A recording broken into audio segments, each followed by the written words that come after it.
Bismillahirrahmanirrahim. Assalamualaikum warahmatullahi wabarakatuh. Allahumma sholli ala Muhammad wa ala ali Muhammad. Dari Jalan Kalimagis Cibubur, inilah Radio Silaturahim dan Rasil TV bersama saya Nurdiana Nurman dan Ustazah Herlini Amran di kajian fikih wanita. Bagaimana kabar pemirsa Rasil TV dan pendengar Radio Rasil dimanapun Anda berada? Semoga keimanan kita tetap dalam penjagaan Allah dan selalu meningkat, insya Allah. Nah, hari ini kita akan membahas tentang kewajiban adalah lebih banyak dari waktu yang tersedia. Begitu ya Ustazah? Iya, insya Allah. Kita sapa dulu Ustazahnya. Assalamualaikum warahmatullahi wabarakatuh Ustazah. Waalaikumsalam warahmatullahi wabarakatuh. Gimana kabarnya Ustazah? Alhamdulillah bikhair. Baik pemirsa dan pendengar Radio Silaturahim di mana-mana berada, mari kita simak kajian yang akan disampaikan Ustazah Herlini Amran. Ya, bismillahirrahmanirrahim. Alhamdulillahilladzi allafa baina qulubina fa asbahna bi ni'mati ikhwana. Allahumma ya Rabbana lakal hamdu bil iman, lakal hamdu bil Islam, lakal hamdu bil Quran, lakal hamdu bil mali wal ahli wal mu'afah, lakal hamdu bi kulli ni'matin an'amta biha alaina. Allahumma sholli wa sallim wa barik ala Muhammadin wa ala alihi wa sahbi ajmain wa ba'd. Allahumma inna nas'aluka ridhaka wal jannah wa na'udzubika min sakhatika wan nar. Mudah-mudahan pada hari Jumat ini yang merupakan Sayyidul Ayam, kita semua berada dalam ridho, ampunan, berkah dan kasih sayang Allah insya Allah. Mudah-mudahan kita juga berdoa kepada Allah di waktu yang sangat mulia ini, yang ada saat dimana semua doa dan munajat kita dikabulkan Allah. Kita doakan pada saudara-saudara kita yang sedang sakit, mudah-mudahan diberikan kesembuhan. Saudara-saudara kita yang dalam keadaan terzolimi, kita doakan semoga Allah berikan balasan terhadap orang-orang yang menzoliminya, terutama saudara-saudara kita yang dalam keadaan terusir dari kampung halamannya, khususnya di Rohingya ataupun di negara-negara lain dimanapun mereka berada, yang terzolimi, tersakiti. Mudah-mudahan Allah berikan kepada mereka balasan yang setimpal terhadap orang yang menzoliminya, dan mereka diberikan kesabaran, diberikan rezeki, diberikan bagi yang kemudian meninggal wafat, mudah-mudahan Allah berikan pahala syuhada. Dan umat Islam yang lainnya, mudah-mudahan kita dianugerahkan ukhuwah, Allah satukan umat Islam dimanapun mereka berada. Pendengar Rasil dan pemirsa TV Rasil yang dirahmati Allah, hari ini kita membahas tentang al-wajibat aktsar minal awqat, kewajiban lebih banyak dari waktu yang dimiliki, dari waktu yang tersedia. Memang kebanyakan kita ataupun masyarakat umumnya memahami bahwa kewajiban itu sebagai beban berat yang harus dipikul dan dipertanggungjawabkan di hadapan pemberi kewajiban itu sendiri. Jadi ketika ada kewajiban yang harus dipikul oleh siapapun yang memberikan kewajiban, itu dirasakan beban, sehingga yang terbayang itu adalah berat beban yang diberikan, karena ini ada kewajiban-kewajiban. Semakin banyak kewajiban yang ada, itu semakin terasa berat pula beban hidupnya. Jadi sangat kasihan juga ya ketika kita sebagai hamba Allah yang telah Allah berikan aneka macam, aneka rupa kewajiban-kewajiban sebagai hamba Allah, kasihan juga kalau kita katakan itu beban dalam hidup ini. Selalu merasa mendapatkan penderitaan, mendapatkan tekanan, berat rasanya. Salah satunya misalnya ketika pemberi kewajiban itu adalah Allah Subhanahu wa Ta'ala, memberikan kewajiban kepada hambanya untuk melaksanakan sholat 5 waktu. Itu bagi hamba yang merasa ini adalah beban, itu berat untuk melaksanakan sholat 5 waktu. Kasihan sekali ya. Ya, berbeda dengan orang-orang yang beriman. Berbeda dengan orang-orang yang menganggap bahwa ini adalah bukan suatu kewajiban. Ketika beban-beban ini bagi sebagian orang adalah beban, tapi bagi orang yang beriman ini adalah suatu kebutuhan. Itu tentu saja beda dalam pelaksanaannya. Bagi orang yang beriman, ia akan memahami kewajiban yang telah Allah tetapkan itu dengan pemahaman yang luar biasa, sungguh indah dan menyenangkan. Bahwa ini bukanlah suatu kewajiban, bahwa ini adalah suatu kebutuhan. Seorang hamba yang beriman, ketika Allah berikan kewajiban-kewajiban kepadanya, dia anggap itu adalah suatu kebutuhan. Pemahaman yang indah dan menyenangkan, bukan? Ini suatu hal yang luar biasa. Paling tidak dalam image atau benaknya orang yang beriman, ketika Sang Khalik, pencipta alam semesta, memberikannya suatu kewajiban sebagai hamba Allah untuk dapat hidup di muka bumi ini, menjalankan semua perintah-perintah dari Sang Pencipta Allah Subhanahu wa Ta'ala, dan memberikan aturan, larangan-larangan terhadap apapun yang telah ditetapkan dan digariskan, maka bagi orang-orang yang beriman, kewajiban itu dipahami sebagai peluang terbesar untuk dapat mendekatkan diri kepadanya. Bahwa dengan perintah-perintah ini, seorang hamba akan memahami bahwa ini adalah cara untuk dapat dekat dengan Sang Pencipta, Sang Pemberi kehidupan, Allah Subhanahu wa Ta'ala. Ya, kita bisa misalnya analogikan ya, ketika orang tua memberikan perintah kepada salah satu anaknya, si anak ini melaksanakan perintah itu bukan sebagai beban, tapi inilah saatnya dia bisa dekat dengan orang tuanya. Begitu juga orang yang beriman. Ketika Allah memberikan kewajiban-kewajiban kepadanya, maka ini adalah peluang terbesar untuk dapat dekat kepada Allah Subhanahu wa Ta'ala. Bahkan bisa jadi ini adalah peluang untuk dapat meningkatkan kualitas dirinya sebagai hamba Allah, bahwa inilah dia ingin membuktikan kepada penciptanya bahwa dia melakukan semua kewajiban-kewajibannya, perintah-perintah dari Allah Sang Khalik, pencipta alam semesta, tidak hanya sekedar untuk mendekatkan diri, tapi juga merupakan peluang untuk meningkatkan, inilah kualitasku, aku ikhlas melaksanakannya.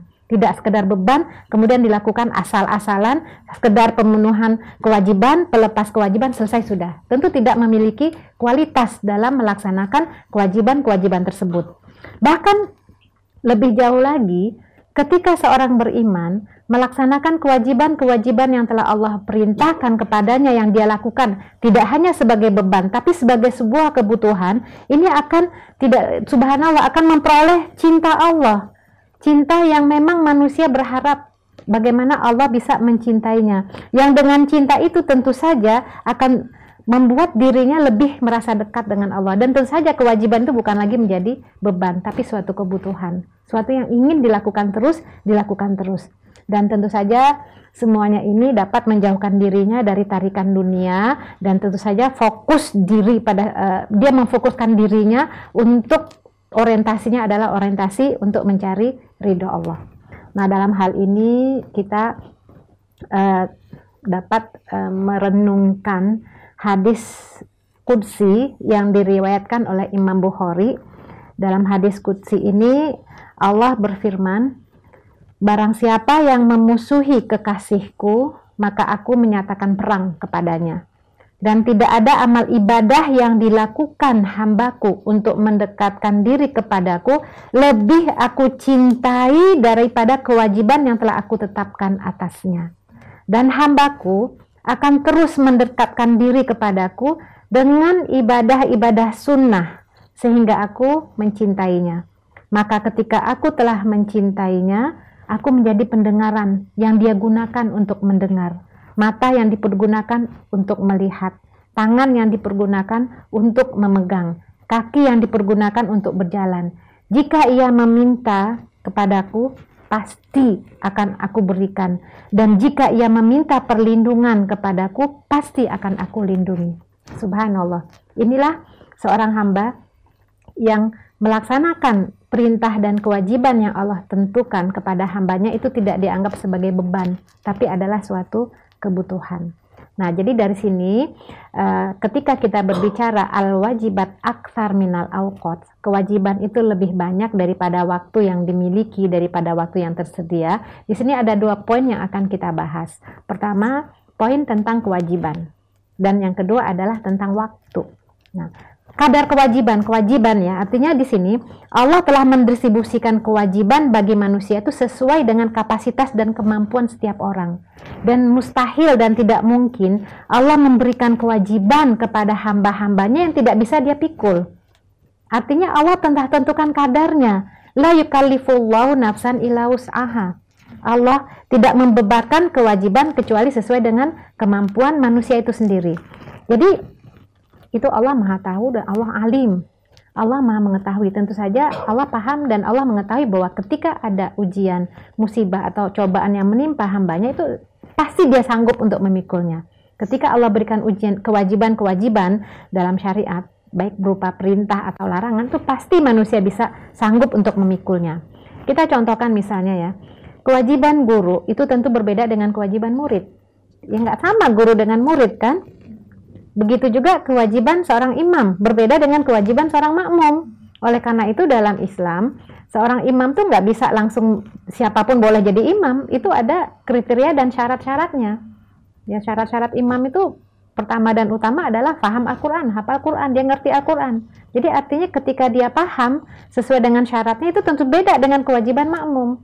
Apalagi tugas imam itu berat, dia akan bertanggung jawab terhadap semua yang terjadi pada makmum. Nah, jadi ini masing-masing memiliki kadar kewajiban.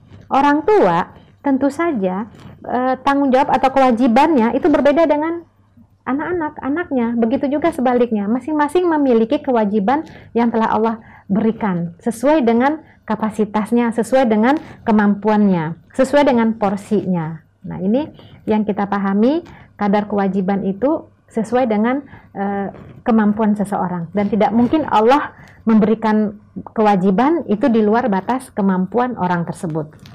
Nah, oleh karena itu kita melihat di sini bahwa porsi kewajiban itu sebanding dengan kebutuhan yang hendak dicapai. Nah, contoh misalnya gini ya, kita melihat porsi kewajiban itu paling tidak ada 3 ya. Pertama adalah kewajiban zatiyah, kewajiban kita terhadap diri sendiri. Jadi kewajiban zatiyah, kewajiban kita pada diri sendiri, itu menjadi kebutuhan orang untuk mendapatkan kualitas pribadi yang unggul, sehingga kita ini harus bisa menjadikan diri kita soleh. Ya, artinya apa kewajiban kita sebagai diri kita sendiri? Tentu kita tidak ingin semua yang Allah berikan kepada kita tidak kita laksanakan. Kita harus menjadi soleh bagi diri kita, baik secara fisik, secara intelektual atau spiritual. Itu kewajiban kita. Jadi bagaimana kita ini masing-masing itu punya kewajiban masing-masing, termasuk diri sendiri ya. Apa kewajiban kita sebagai seorang anak kepada orang tua, sebagai hamba Allah di hadapan Allah, sebagai murid, itu masing-masing punya porsinya. Itu ya yang kita hendak capai itu ya, melaksanakan kewajiban kita. Apa sih kewajiban kita? Kita tahu. Ya, jadi kewajiban kita tuh banyak sebenarnya, makanya di sini al-wajibat aktsar minal awqat. Nanti bab waktu kita bahas ya. Banyak banget kewajiban kita. Padahal kita diberi Allah waktu seminggu tuh 7 hari, 1 hari 24 jam.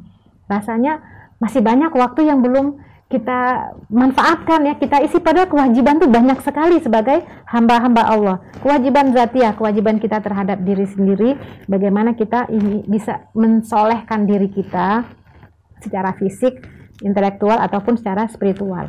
Belum lagi kalau kita bicara kewajiban kita kepada Allah. Jadi kewajiban kita kepada Allah ini salah satu fungsinya itu adalah tausiqus silah. Bagaimana menguatkan hubungan kita dengan Allah. Bagaimana kita ingin semua yang telah Allah tentukan sebagai kita sebagai hamba Allah itu kita laksanakan. Ya, termasuk dalam Al-Quran dan hadis kan, dan sunnah ya. Wa ma khalaqtul jinna wal insa illa liya'budun. Allah ciptakan manusia dan jin itu untuk beribadah. Nah, ibadah ini seperti apa? Tentu ini kewajiban kita kepada Allah untuk memperkuat hubungan kita kepada Allah yang melaksanakan semuanya. Jadi bukan kewajiban lagi sebenarnya, kebutuhan ya. Bagi seorang yang beriman, kewajiban itu adalah sesuatu yang harus dilakukan bukan karena dipaksa, tapi ini adalah suatu kebutuhan. Ketika kita menghadap Allah dalam sholat 5 waktu, bagi orang yang beriman itu bukan lagi kewajiban, dia bahkan menunggu waktu-waktu berikutnya. Tapi kalau merupakan beban, pasti yang ada keluhan. Baru aja sholat zuhur, udah datang asar lagi, udah maghrib lagi. Jadi seperti keluar, ini rasanya ada hal yang membuat dia tuh kok jadi begini ya. Nah, ini adalah ini menunjukkan kewajiban tuh sebagai beban ya. Tapi kalau kita jadikan kewajiban ini adalah kebutuhan kita kepada Allah untuk tausiqus silah, untuk memperkuat hubungan dengan Allah, dia akan nikmati kewajiban yang dilakukan dengan kesadaran, dengan pemahaman, itu dilakukan dengan cinta, itu jadi kebutuhan, bukan jadi beban. Jadi dia bisa menikmati hidup ini tidak dengan beban. Bahkan yang terjadi adalah ketika seseorang menganggap kewajiban itu adalah beban yang menghantuinya, yang menghimpit pundaknya, itu bisa lama-lama stres. Ketika dia tidak mampu melaksanakan kewajibannya A, datang lagi kewajiban B, menunggu kewajiban C, akhirnya semua terbengkalai, akhirnya terjadi apa? Stres. Nah, inilah orang-orang yang menjadikan kewajiban dianggap sebagai suatu beban yang dapat menyiksa dirinya. Jadi ketika kita bicara kewajiban ini sebanding dengan kebutuhan kita yang untuk kebaikan itu ya. Jadi ada kewajiban yang bersifat zatiyah, kewajiban diri kita sendiri untuk meningkatkan, menyolehkan diri sendiri, kewajiban terhadap Allah. Kemudian yang tidak kalah pentingnya adalah di sini bagaimana kewajiban kepada sesama manusia. Nah, ini berfungsi untuk menata harmoni kehidupan dalam ikatan nilai dan kebaikan. Jadi ini kewajiban kita terhadap sesama manusia itu sangat luas sekali. Sebagaimana luasnya dunia ini ya, luasnya bumi ini. Misalnya, bagaimana kita, kewajiban kita sebagai sesama manusia itu kewajiban kepada orang tua, kewajiban suami istri, kewajiban terhadap kerabat, terhadap anak, tetangga, saudara, kewajiban kepada manusia secara umum, kewajiban-kewajiban yang ada semuanya ini bagaimana kita lakukan. Itu semuanya adalah kewajiban. Nah, oleh karena itu, di mana posisi kita dari semua kewajiban itu? Nah, ini memang menarik ya. Ketika kita bicara di mana posisi kita dari semua kewajiban itu, maka jika kita hanya dapat menunaikan kewajiban zatiyah, maka kita baru dapat mensolehkan diri sendiri saja secara fisik, intelektual, dan spiritual. Tapi jika kita tidak mampu mensolehkan diri dalam aspek-aspek penting itu, bagaimana kita mampu untuk mensolehkan orang lain? Nah, ini terkait dengan kewajiban zatiyah. Kalau kita menunaikan kewajiban zatiyah kita terhadap diri sendiri, kita ingin diri kita soleh. Kita ingin diri kita baik secara fisik, intelektual, atau spiritual. Kita ingin semua aspek kewajiban itu kita laksanakan. Nah, sekarang pertanyaannya adalah bagaimana mungkin untuk mensolehkan diri aja kita masih bermasalah, kemudian kita mau mensolehkan orang lain. Nah, itu di mana posisi kita dalam hal ini. Begitu juga jika kewajiban kita kepada Allah. Jika kewajiban kita kepada Allah tidak terpenuhi dengan baik, maka akan nggak ada bagaimana kita bisa berjarak dekat dengan Allah. Bagaimana kita bisa merasakan keberadaan Allah dekat dengan kita. Bagaimana kita bisa merasakan pertolongan Allah. Oh, yang wajib aja dianggap beban kita nggak bisa memenuhi, bagaimana kita merasa. Itulah manusia ya Mbak ya. Ketika ada butuhnya, dekat-dekat dengan Allah ya. Sholat malam, qiyamul lail tiap hari tak henti-hentinya. Setelah tidak ada lagi ujian cobaan, boro-boro yang sunnah, yang wajib aja lalai. Nah, artinya di sini dari semua kewajiban yang ada, kita inginkan ini adalah suatu kebutuhan. Jadi kita tidak lagi menganggap kewajiban ini beban, tapi adalah suatu kebutuhan. Kita butuh Allah, kita butuh memperbaiki diri kita sendiri, kita juga butuh berbuat baik kepada manusia, karena ketika kita berbicara kewajiban, kita akan mendapatkan semua pertolongan hak ya. Artinya nggak mungkin orang menuntut hak kalau dia tidak menunaikan kewajiban. Jadi otomatis setelah kita menunaikan semua kewajiban kita, yang kita laksanakan tentu saja tidak beban ya, tapi kita laksanakan dengan kebutuhan dan kesadaran serta pemahaman karena Allah, kita dapatkan hak kita. Nah, yang banyak terjadi saat ini di dunia ini adalah kewajiban tidak dia tunaikan, ataupun kewajiban ditunaikan dengan perasaan beban, tapi dia menuntut hak. Nah, inilah yang banyak membuat kacau balau dalam kehidupan kita di dunia ini.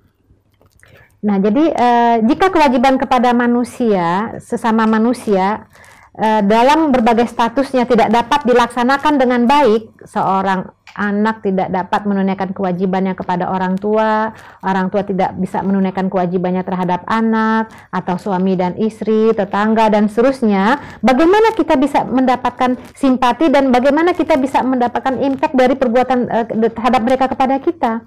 Kita lihat Rasulullah SAW misalnya ya, beliau senantiasa bersikap baik, menunaikan kewajiban kemanusiaan kepada siapapun.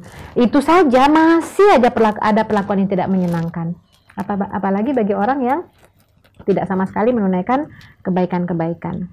Nah, jadi kalau kita jelaskan lebih detail, misalnya begini, bagaimana mungkin orang tua akan bersimpati dan mau mendengarkan ucapan anaknya jika sang anak tidak menunaikan kewajibannya kepada orang tuanya. Kita ingin misalnya anak itu, misalnya anak ingin orang tua mengabulkan permohonannya, anak ingin orang tua perhatian kepadanya, anak ingin dekat ya. Tapi anak sendiri tidak menunjukkan kewajibannya kepada orang tua, tidak. Bagaimana dia bisa menuntut seperti itu? Atau sebaliknya misalnya ya, bagaimana misalnya orang tua, anak bisa menghargai atau menghormati kedua orang tuanya, sedangkan orang tuanya tidak menunaikan kewajiban dengan baik, mungkin tidak menafkahinya, membiarkannya. Jadi ini memang perlu satu sama lain masing-masing itu menunaikan apa yang telah menjadi kewajibannya. Atau misalnya, bagaimana mungkin pasangan hidup akan mau menerima dengan utuh pasangannya jika ia tidak menunaikan kewajiban dengan baik? Ya pasti. Jadi sekali lagi, kalau kita bicara dalam konteks sesama manusia, tunaikanlah dulu kewajiban, engkau akan dapatkan hak. Jangan tuntut dulu. Kita coba dulu, kita lakukan kewajiban-kewajiban yang telah menjadi kewajiban kita. Ya kalau bisa diupayakan sesama manusia, jangan dianggap beban lah, tapi kita lakukan ini karena Allah. Insya Allah kita akan dapatkan imbalannya, haknya. Nah, jadi pasangan juga begitu, pasangan hidup. Insya Allah akan menjadi keluarga yang utuh ketika masing-masing berupaya untuk menjalankan apa yang telah menjadi kewajibannya. Maka oleh karena itu kewajiban itu harus didahulukan daripada meminta hak ya. Kewajiban itu harus didahulukan daripada menuntut hak. Atau misalnya, bisakah kerabat itu bersimpati kepada kita jika kewajiban kepada mereka tidak terpenuhi? Ya, jadi banyak hal ya sebenarnya dalam hal ini. Kalau misalnya pemilihan ini Mbak, kalau sekarang ini kan pemilihan di publik itu ya, bagaimana mau publik memilih kita kalau misalnya kewajiban kita tidak terlaksana dengan baik gitu ya, kecuali pemilih yang ini ya, pragmatis ya, pakai pemilihan pakai uang gitu ya. Nah jadi disinilah kewajiban kita itu semakin banyak sekali ya, maka semakin banyak peran yang kita mainkan dalam kehidupan di dunia ini, maka semakin banyak pula kewajiban yang harus kita tegakkan. Dan banyak peran yang dengan sedikit kewajiban itu sedikit pula kewajiban kita, sedikit pula peran kita. Artinya banyak waktu yang terbuang ya. Padahal kita tahu bahwa Rasulullah mengatakan sebaik-baik manusia itu yang bermanfaat bagi orang lain. Nah ini dari sisi kewajiban. Jadi ada 3 ya, kewajiban kita terhadap diri sendiri. Kita memang banyak sekali kewajiban, mensolehkan diri sendiri ya, secara fisik, intelektual, spiritual. Kemudian kewajiban kita kepada Allah itu kita tunaikan dengan bukan beban, tapi adalah suatu kebutuhan. Kemudian kewajiban kita kepada sesama manusia pun kita tunaikan. Nah ini kewajiban kita banyak sekali. Al-wajibat aksar minal awqat. Nah kemudian kita bicara masalah waktu ya. Allah hanya memberikan kita waktu 24 jam. Waktu itu memang suatu anugerah yang sangat berharga ya. Waktu itu sangat berharga. Bahkan tidak akan pernah kembali walaupun sedetik pun. Oleh karena itu ketika waktu berlalu dengan tidak terisi atau tersia-sia, maka tersia-sialah kehidupan kita ya. Bahkan Imam Hasan Al-Banna ini tadi kalimat-kalimat yang mengatakan al-wajibat aksar minal awqat itu adalah kalimat yang diungkapkan oleh Syahid Imam Hasan Al-Banna ya. Beliau mengatakan kewajiban itu lebih banyak daripada waktu yang tersedia. Maka bantulah saudaramu untuk menggunakan waktunya dengan sebaik-baiknya. Dan jika engkau punya kepentingan atau tugas, maka selesaikanlah segera. Nah ini masalah waktu ya. Jadi bagaimana kita bisa menyelesaikan semua kewajiban-kewajiban yang kita miliki itu dengan waktu-waktu yang tersedia. Artinya jangan sampai kita tidak memprioritaskan mana yang penting atau yang wajib, kita hanya memprioritaskan yang tidak wajib. Artinya kita harus paham mana yang prioritas, mana yang tidak, mana yang wajib, mana yang tidak. Contoh gini ya, kadang-kadang kita punya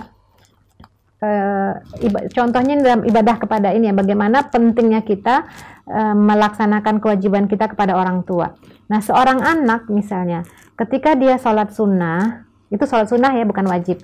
Kemudian orang tuanya butuh kepadanya, dipanggil lah. Nah di sini antara kewajiban orang tua dengan sholat sunnah yang dikerjakan, itu kewajiban seorang anak itu tentu saja lebih mengutamakan panggilan orang tua yang membutuhkannya. Jadi artinya jangan sampai kita dalam memanfaatkan waktu yang ada, kita tidak memprioritaskan kewajiban-kewajiban yang lebih utama. Nah ini apalagi anak-anak sekarang Mbak. Nana. Dia lebih senang dengan gadgetnya ya. Ketika asik main game, orang tuanya memanggil. Ini kewajiban mana yang dia ini kan? Ini luar biasa ya. Artinya jangan sampai terjadi kita menyia-nyiakan waktu yang sangat berharga dan kita melakukan perbuatan-perbuatan yang itu mencelakakan diri kita sendiri. Kewajiban kita banyak, tapi jangan sampai disia-siakan sedetik pun. Karena waktu-waktu yang ada ini, mumpung orang tua masih hidup gitu ya, mumpung masih ada, kapan lagi kesempatan untuk berbakti kepada mereka gitu ya.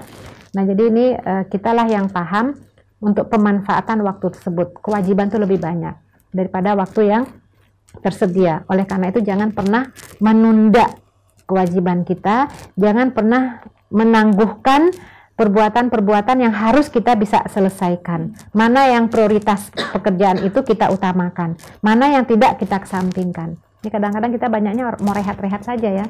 Pernah ada kisah Mbak Nana, ketika Umar bin Abdul Aziz, itu khalifah yang luar biasa ya, Umar bin Abdul Aziz, dia mau istirahat sejenak, mau rehat karena lelah, dia udah keliling bertemu dengan rakyatnya. Ketika dia mau rehat, mau istirahat, itu mau, kata anaknya, mau apa ya? Mau istirahat. Kenapa mesti istirahat sekarang? Kalau ya nantilah akan dilanjutkan lagi pekerjaannya. Lah nanti kalau engkau bisa yakin bahwa engkau akan hidup setelah ini?